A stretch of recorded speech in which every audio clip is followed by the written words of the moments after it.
और भी मज़ीद अच्छी और बेहतरीन पोइट्री के लिए दोस्तों हमारा चैनल सब्सक्राइब करें और अपने फ्रेंड्स के साथ भी शेयर करें। वस्सलाम, शुक्रिया। जब भी आंगन में तेरे चांद निकला होगा,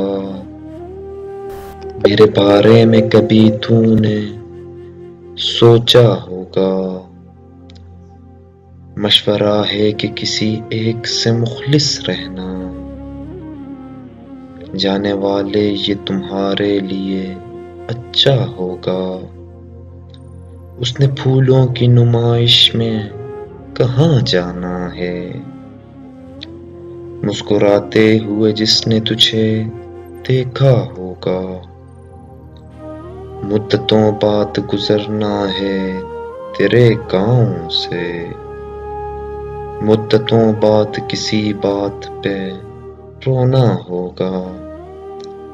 मेरी जुल्फों को बिखरने से बचा ले वरना, देखे शख्स तुझे सारा बिछड़ना होगा। तुझको तहमीना ये एक बात समझनी होगी, इश्क करना है तो एक रोज बिछड़ना होगा। जब भी आंगन में तेरे चांद निकला होगा, मेरे बारे में कभी तूने सोचा होगा।